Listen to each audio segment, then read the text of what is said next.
slides are visible now. So hi everybody, also from my part, it's nice that you could join this webinar. Now my role here is to give you a brief introduction to Chipster.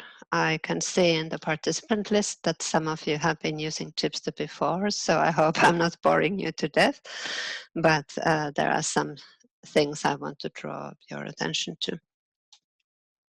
So Chipster is a software that we have made at CSC in order to enable our medical and life science customers to analyze their data. So CSC is the National Supercomputing Center in Finland, and we provide bioinformatics support for all the universities in the country.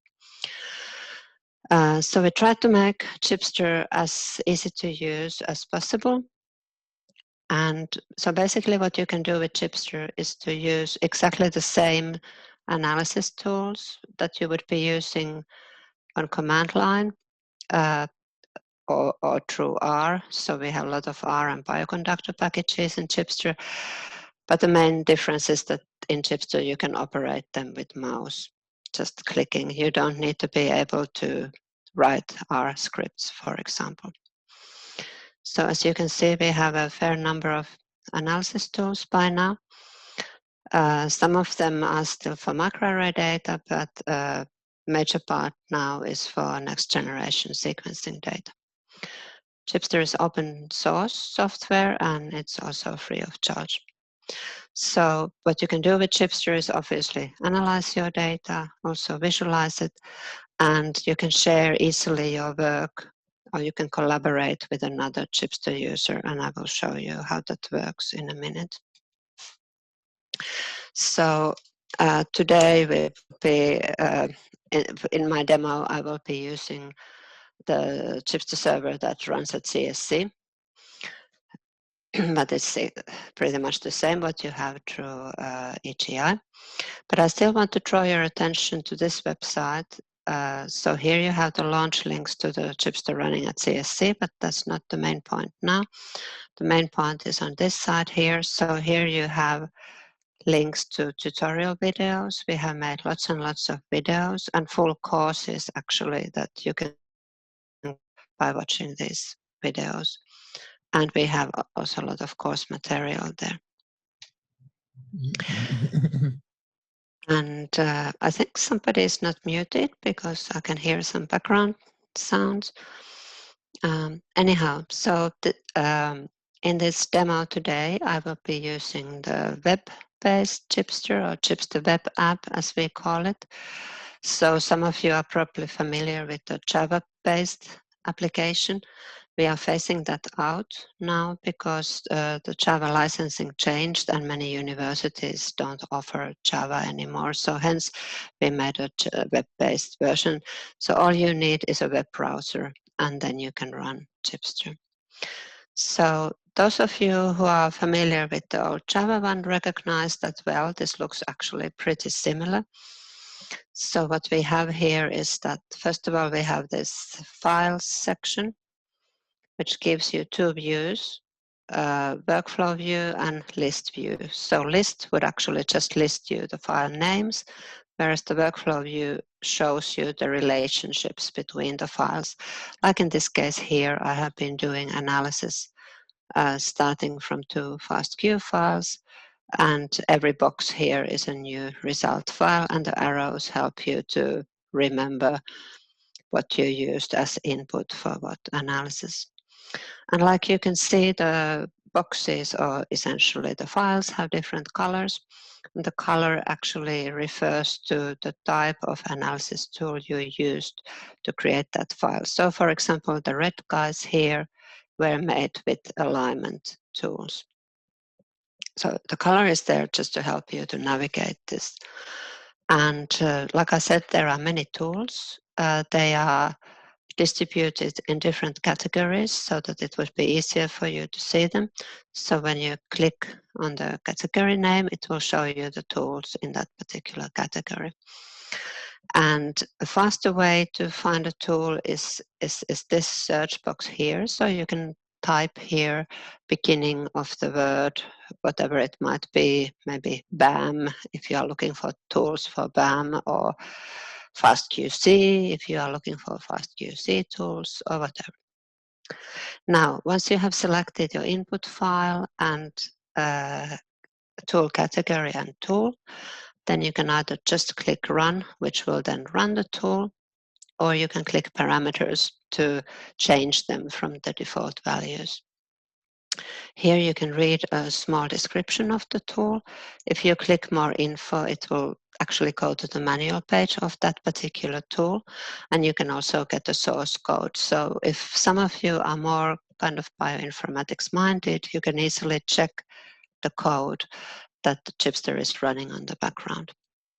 Now, once you hit the Run button, you can see that job starts to run. So this circle will start to go around. And you can, of course, launch several jobs at the same time. If you click on this jobs link, it will show you the jobs that you are running, and it allows you, for example, to cancel them if needed, or to check at what stage they are. Once the analysis is ready, the result files appear as new boxes here, and you can select them and view them in this area here in different ways, depending on what kind of file it is, or you can make this area full screen to have more space. So that's pretty much it. Then you can see these 3 dots in different places, like here and here. So this gives you more options what you can do to this particular file, but we'll look all that in a demo. Now, analysis sessions is an important concept. So your analysis is saved automatically in the cloud where the server is running. In the session, you have all the result files, but also the relationships and metadata, meaning what tool and what parameters you use to produce each of those files. And so we also want to remind you that these cloud sessions are not stored forever. So it's a good idea to take your local copy when you are ready. So don't use Chipster for storing your data in the cloud. It's not meant for that. It's meant for analyzing data.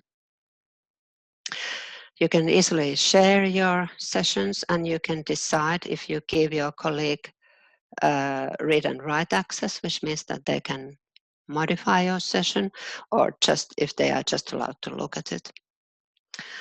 And it's also a good idea to remember that you don't need to, so if you are running a job that takes a long time, you can actually close Chipster. So all you need to do is to start that particular job, check that the data has transferred to the server, and then you can close Chipster, and when you come back, the results will be there. The workflow view I discussed already, maybe a couple of things still. So if you right-click here, it gives you a menu, which allows you, for example, to delete files. And importantly, it also allows you to export. So if you want to take out one particular file, say a PDF you want to show to someone, this would be the way to go. And otherwise, like I said earlier, I mentioned saving a whole session. So then that means that you pull the whole session to your computer. There are various ways to import data to Chipster. Again, we'll look at that in a minute. But you can, of course, bring data from your computer, from a URL. And then there are also tools for importing data from various public databases, for example, directly to Chipster. So this would make sense. So if the file is very big, then rather than downloading it first to your computer and then uploading it to Chipster, you can pull it from the database directly to your Chipster session. Then, so what I forgot to say earlier here is that here you can actually see that the different types of analysis you can do. So typical things would be RNA-seq or small RNA-seq analysis, or nowadays the single-cell RNA-seq is becoming more and more popular.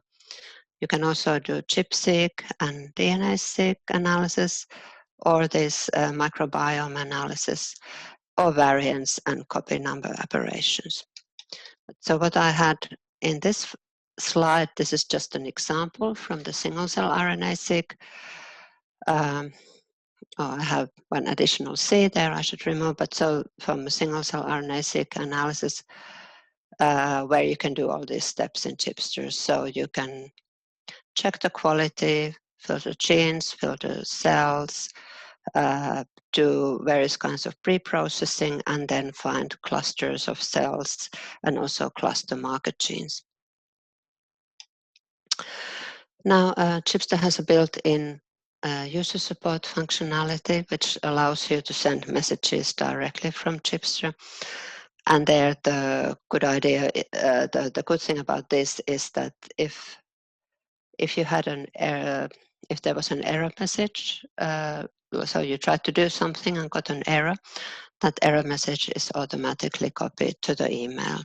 And this system also allows you to share your data with the support people if you so wish.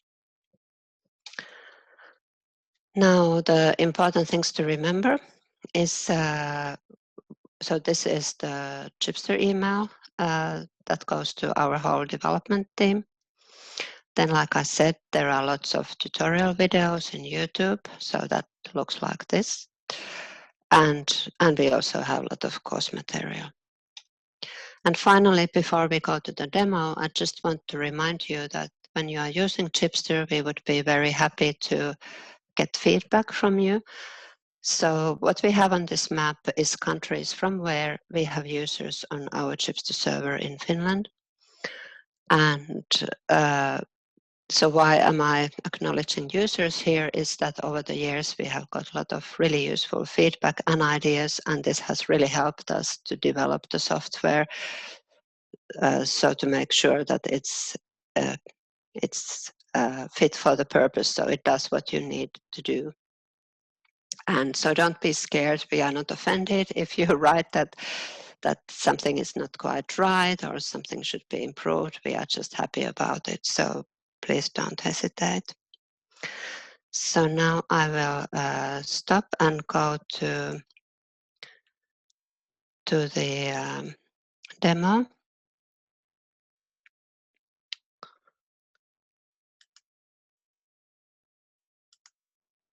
So here we are. So again, this is our website, like I mentioned, but the important things here are about the tutorial videos. So this will take you to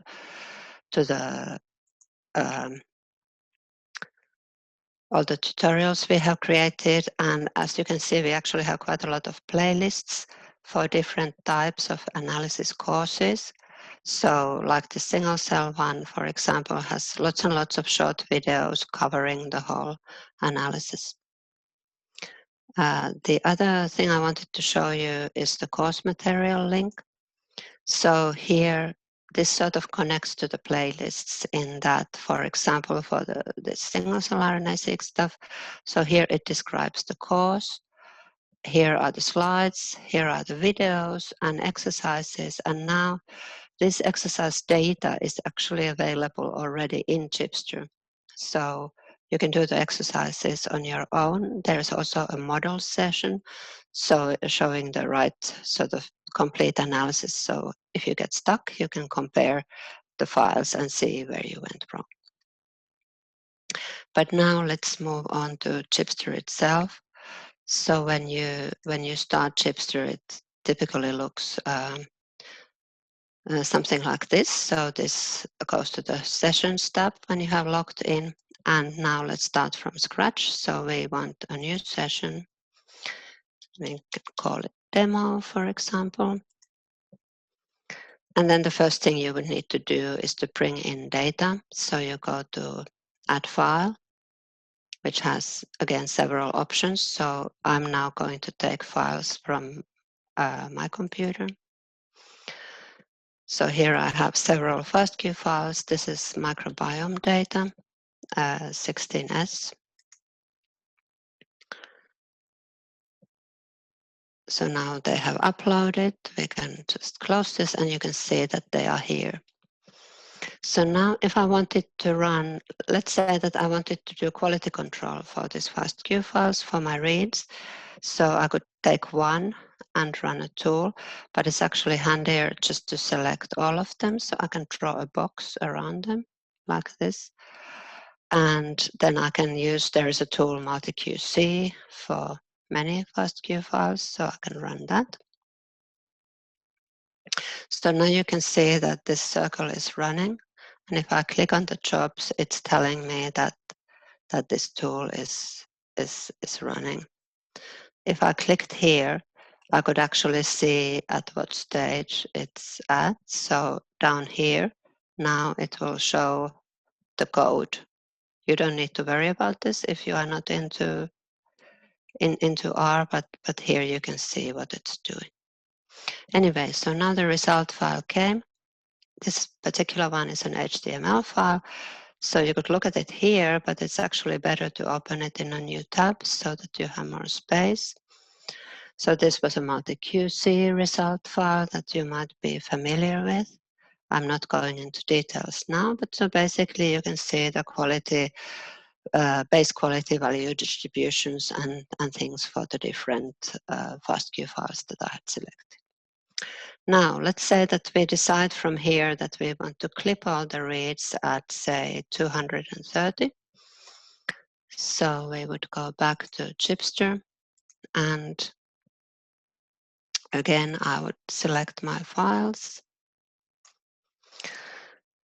And now for clipping, there are various tools, but let's say that I used, so we need to go to Preprocessing, and there I would take FastX. So now you see that the text changed. So now here it's saying run for each, whereas before it said run.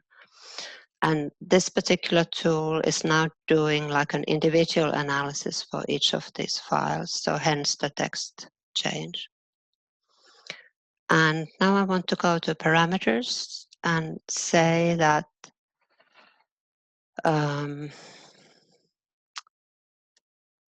let me see, now we don't actually want to filter. I want it to trim, so we go for trimming.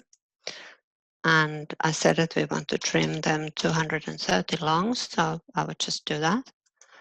And then now you can see that it actually put 4 jobs to run, and now here are my result files. So this is how things work. Then maybe let's now say that I wanted to share this session with my colleagues, so I would click so that I have the session information here, and it gives me various options. I could rename, edit my session notes, so I could write notes for myself, make a copy, I could download it to my computer or delete the whole session, but now I want to share.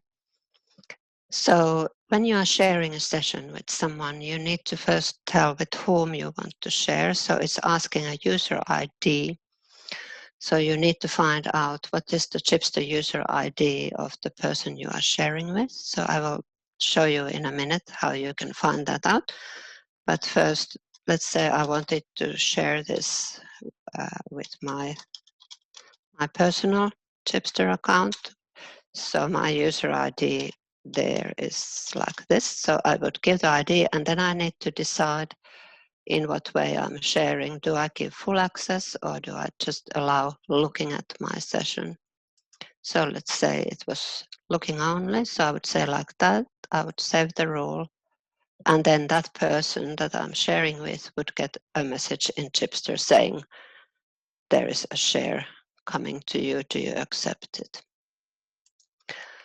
And for finding out the user ID, so that is here. So if you can ask the person to go to this point and check. So here in the account, it will tell what is the username and then what is the actual user ID. Okay, so then let's move on. I will maybe just very briefly show you a real analysis. That was a bit a Mickey Mouse thing I showed earlier. So here, this one is a single-cell RNA-seq data analysis. As you can see, I have done lots of things already. I have started from quality control plots again, I advise to open visualizations in a separate window so that you get more space. I'm not going to go into details here, but perhaps just show something. So for example, when you have spreadsheets like here, so first of all, you can sort them as before in the old Chipster. So just by clicking on the column title, we'll sort the column. Then there are some interactive visualizations. So now if I selected, for example, here, 2 spreadsheets. So these are actually gene lists produced by 2 types of statistical testing method. And now I want to compare the result. So I would select both of them, and it proposes for visualization Venn diagram. If I click draw, it will actually show me these files and the overlap. So these genes are common to both lists. I can click there, see what these genes are, and I could create a new file out of this selection. So again, this is very similar to what we had in the old Chipster. Otherwise, so regarding visualizations, I'm just showing you some examples here. But so for different types of analysis, there are different kinds of visualizations and 2 kinds. So you have interactive ones like the Venn diagram that I just showed, or then you have these PDFs. So these images are drawn already on the server. So here we are just looking at expression of some genes in different populations of cells in various ways. But yes, so I guess that was pretty much what I wanted to say. And yeah, and one more thing. So there was this contact. So if you click here and click contact support, that's where you get this functionality where you can write your message and then decide whether you want to actually show your session as well. But that's all from me. So that was my half an hour, and then I give the floor to Kimmo. And maybe we take the questions afterwards. Okay, so thanks, Eija. I try to share my screen now. Yes, just a moment. Okay. So I hope you can see the presentation now. Can you? Yes, but you are not in a. So yeah, I think there's something wrong because this is not in a proper. But let's see if it works. Yeah, can you see the slide now?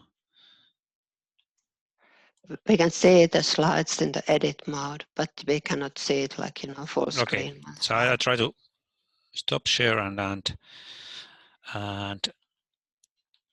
first take the full screen slideshow here and okay.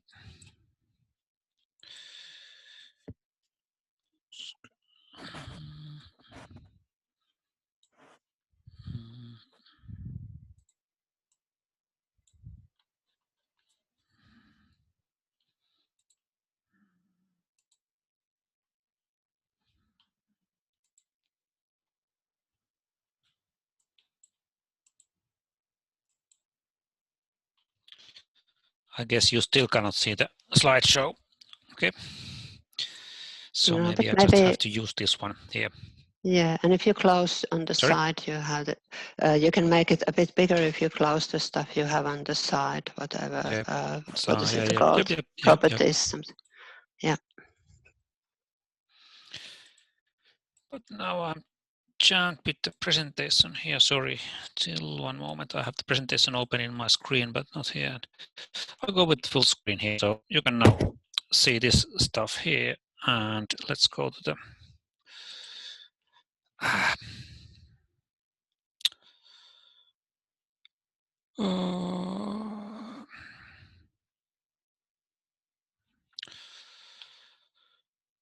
okay. Now I closed the slide selection, so I cannot. How do I go backwards there? No. Okay.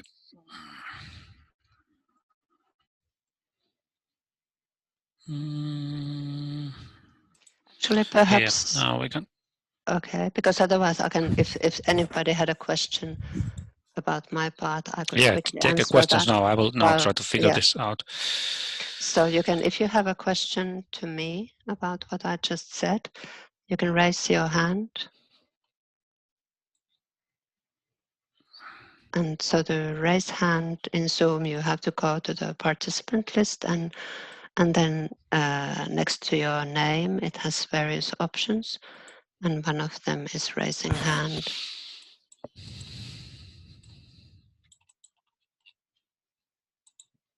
Or you can just write a question in the chat. Yeah, That's fine too. Both option. Any question? I see one. Okay. Yes. So, okay. So it says I was using Chipster Java version using EGI. Login will free support continue for academic user in the web-based version. So I suppose maybe the question means if the web version will be also provided by AGI. So yes, it is. So you can use that for free. Yeah, I think Kimmo will introduce this. There is an ongoing activity. So together with Kim and Petri, we are configuring an instance of the new version of the Chipster web application in order to avoid the use of a Java license. So of course you can. Okay, and so now there's also a question if we can use microarray data analysis in Chipster. Yes, you can still do microarray analysis as well. Was there one more? Okay, that's in the chat. Let me see, there was one more question. How many Chipster users are there at the moment at CSC? I think it's a bit over 300. And also the question asks, is the Chipster primarily for expression studies or also for GWAS analysis, etc.? Well, I would say primarily for expression studies. So that's where we have had like sort of the highest demand. It has tools for finding variants and stuff, but you cannot really do GWAS as such with it. Okay. So, and otherwise, so Kimmo, what came to my mind is what we can always do is I have your presentation here, so we can do the old-fashioned way. Do you see the screen now? It should be Yes. visible as a kind of this kind of. Yeah, Yes. I think that's enough this way. I will go through this one. So okay. Yep. Good. I don't need to have the presentation because it doesn't show it there. So yeah. so what I'm now going to shortly discuss is about how you can use Chipster and if you should set up your own Chipster, is it difficult or not? So Eija now showed you this nice environment, which is, I guess, you might like to use yourself, or you would like to be provided to your customers if you are running some kind of service unit. So how to use Chipster. And of course, if you happen to live in Finland, it's very easy. You just register as CSC user and start this, go to this Chipster webpage and start web interface there, and you can start doing your bioinformatics analysis there. The problem is that this service at CSC is funded by Finnish Ministry of Culture and Education. It's provided only free for charge only for researchers working in Finland. So if you are from abroad, you can pay the access. It's not actually too high price. But as Eija showed you the map that from which all countries there are users, but you have to pay a certain fee to get the account to use this service. Now what's nice and new is that is providing this service also. We used to have a kind of beta version of the Java-based application running, and now we are quite ready with also with the web-based application. And Giuseppe can certainly tell more about how to use this. And as Eija mentioned, there's also a third option. The code base is open source, so actually you can install your own Chipster server if you want to. Well, why would you do that? Installing your own Chipster version, first of all, these bioinformatics analyses which are run behind Chipster, actually, they are pretty computationally heavy, at least part of them. So it might be that you need to have enough resources to run them. It requires both memory and computing power. And for example, in the EGI server, the services are quite limited. But sorry to interrupt you, Kimmo. Yeah, Have you changed the slide already? Yep. I'm still seeing the options yes. to use Chipster slide. Yes, okay. Yeah, that's the one which I'm showing. Yeah. Okay, good. Please continue. Okay. Yep. But then you might want to, you could use your own local hardware if you want to. You also would have a faster connection to your local environment, and also you could then set up your own user community behind there. And further, if you have sensitive data, you would perhaps like to run those analyses in a secure environment and not over internet in some other place. So setting up your own Chipster server is an option that you could consider. And it's actually not in a very basic form. If you are just using a single server where you have all the things running, the setup process is not too complicated. The package is based on Ubuntu, so you need to have a virtual machine with Ubuntu 16.04. And you should have there at least 4 cores and 60 gigabytes of RAM to provide enough computational support, but this is certainly the minimum. You should have, it wouldn't hurt to have both memory and cores more, because the Chipster itself takes 8 gigabytes of memory, so it leaves, this basic setup leaves only 8 gigabytes for jobs, and some big analysis tasks can require several tens of gigabytes of memory, so you cannot run all the analyses with all the possible data in this environment. Further, you need to have enough storage space. We recommend at least 1 terabyte. Half of them will go to the applications, and then half of is for the files that we're processing, the data. And of course, also there, it depends how much data and how many users are pushing in, how much storage space you need. So this 1 terabyte is certainly a kind of low-level limit that you should fill. So anyhow, when you have this kind of server running, you just need to launch the machine, plug in the virtual volume there, and then define firewall rules so that you can access the server, so that the admin port administration is done with SSH connection. So you need to have port 22 open to your local environment, and to your customers,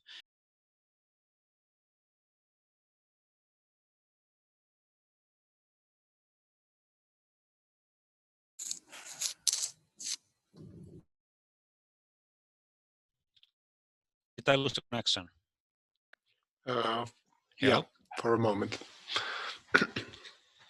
Are you still seeing my screen? You have to share it again. Yeah, I will. Okay.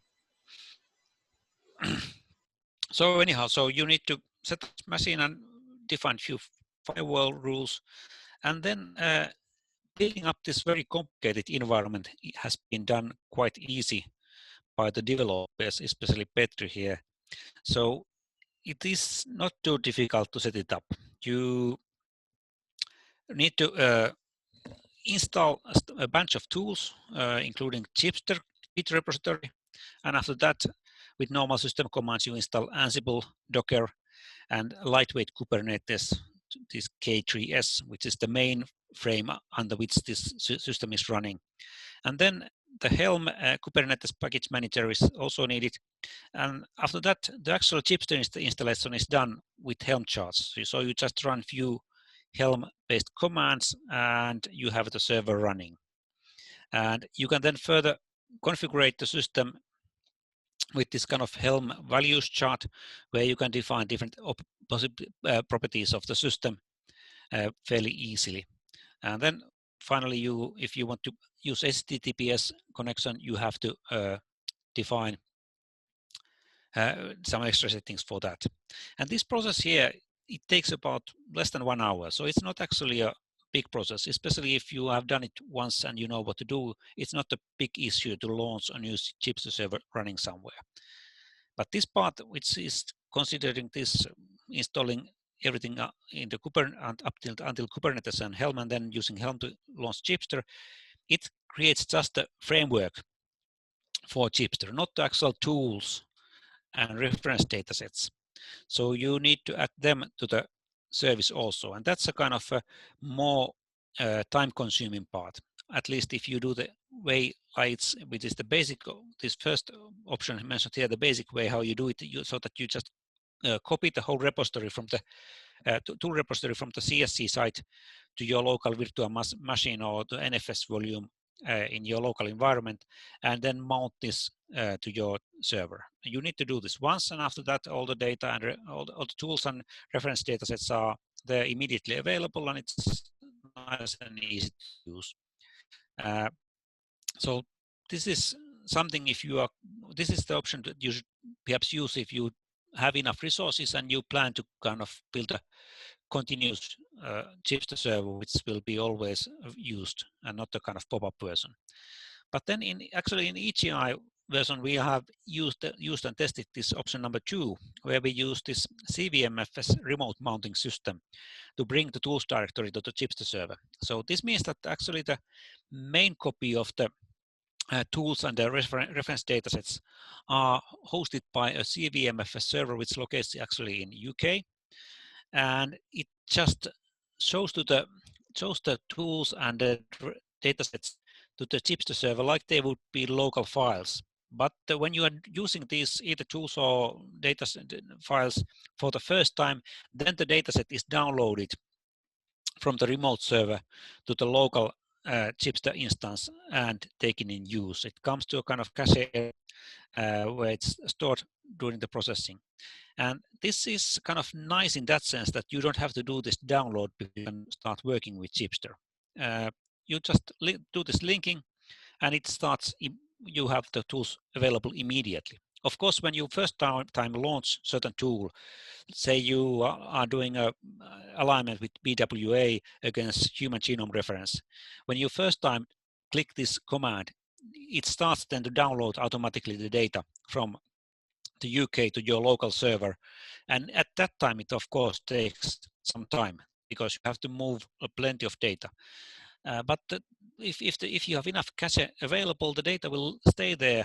And when you are doing this next time, it is using the local data from the cache area, because quite often when you are working with Chipster, you are not using all the tools and all the reference datasets, but only small portion of them. So in that way, you can kind of automatically with CVMFS bring, when you are doing the tasks, the datasets and tools that you really need to your local environment.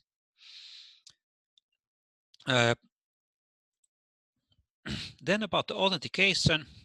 So if you set up your own Chipster, you also manage the authentication yourself. So with this Helm values YAML file, you can define traditional username and passwords for your customers, which is perhaps the easiest way to get started here.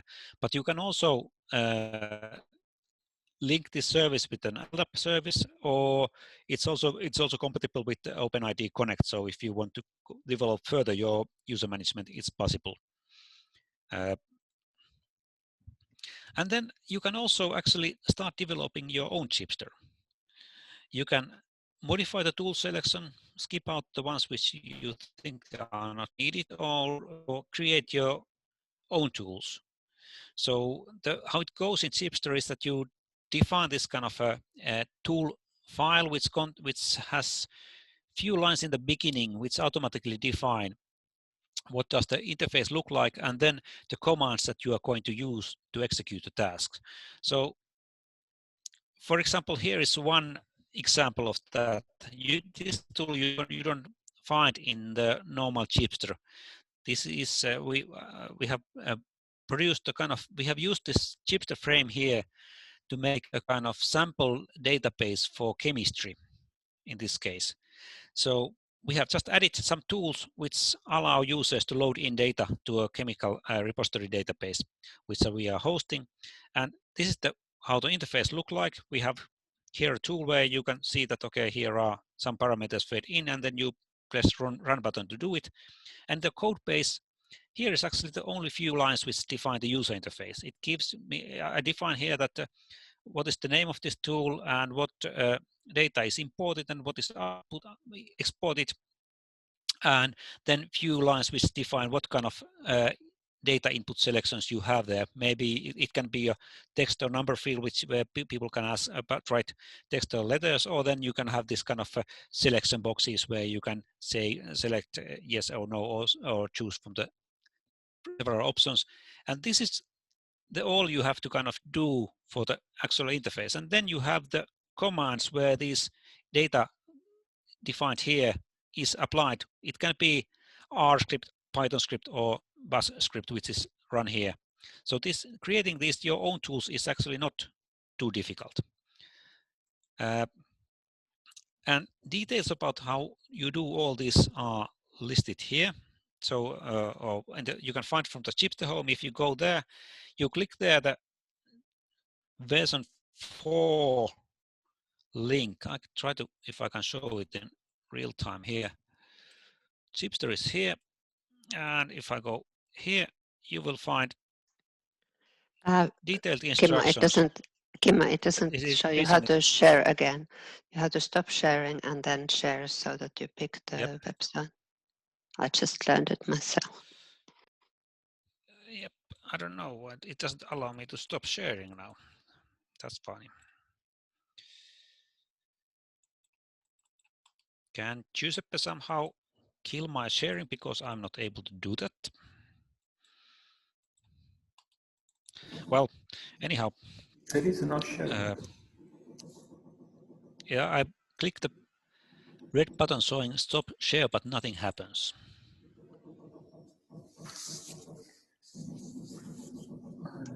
Okay. Well, anyhow, here was the most of the stuff I wanted to tell. So in shortly, I would just like to say that that you can set up your own Chipster server. It's not too difficult, and we don't have we can provide you help with that if needed. And there's a good documentation already existing about that.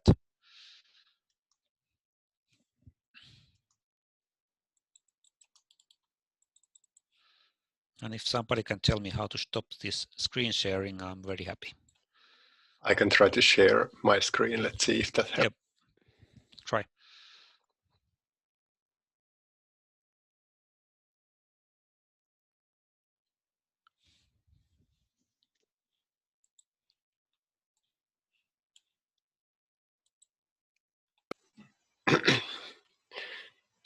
Did it help? Nope. Okay. Well, yeah. Go ahead, Eija. No, what I was going to say is that I can maybe just show how to get, I think what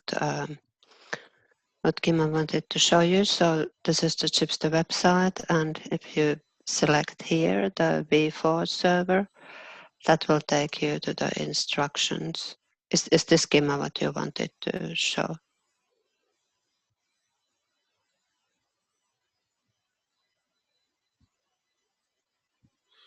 I think Kimmo disappeared altogether, but yeah, I guess that was it. Okay. Yeah, the link is the address of the page is a little bit difficult to remember, but that link is the best way to find it. Yeah.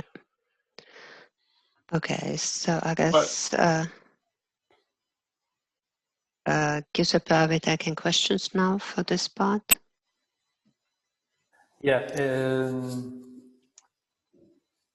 In the meantime, yes, I think it's a good idea. If there are any other questions you want to raise.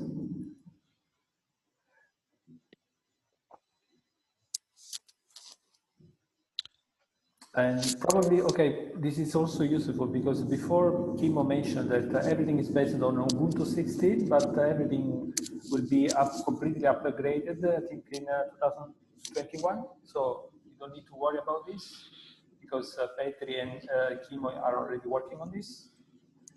And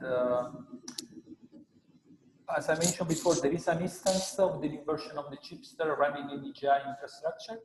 We want to offer this catch-all server service for our end user. And for these reasons, we have possibility to offer a couple of resources for running some RNA analysis. Of course, as the amount of capacity allocated are not so big, because as I said before, this is a catch-all server, but if you want to have a dedicated setup, maybe you can contact directly CIC people and they can provide you direct access, direct support for your setup. Okay, see Kimmo is back again. I don't know if you had some additional slide to show. No, thank you. Yes, and I totally agree with Giuseppe said that EGI server is good for testing and getting familiar with Chipster.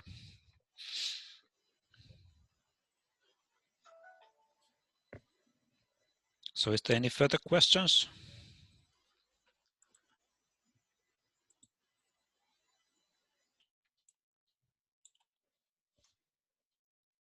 Of course, if you will have questions that come to your mind after the webinar, you can always email us. So the email address was chipster@csc.fi.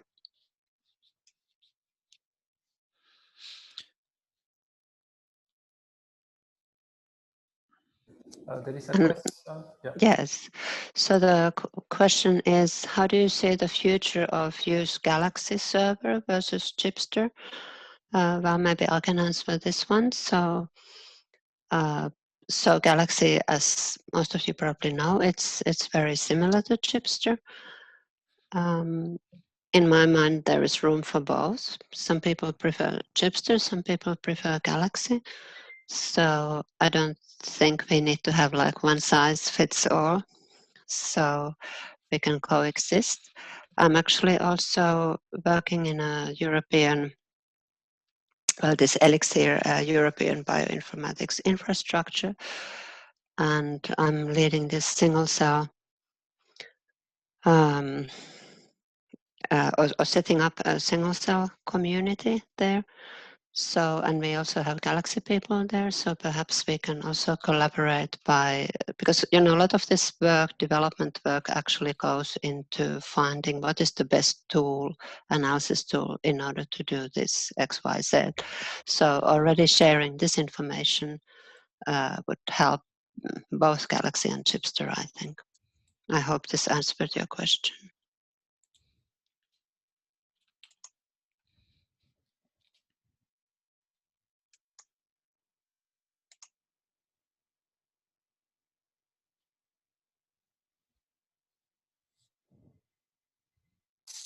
Okay, any other question to Eija, Kimmo, and Petri?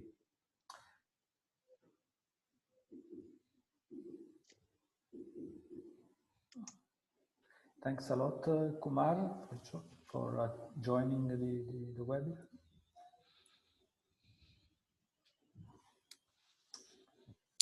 Okay, if there are no more questions, I suggest we close the webinar. So I will stop recording.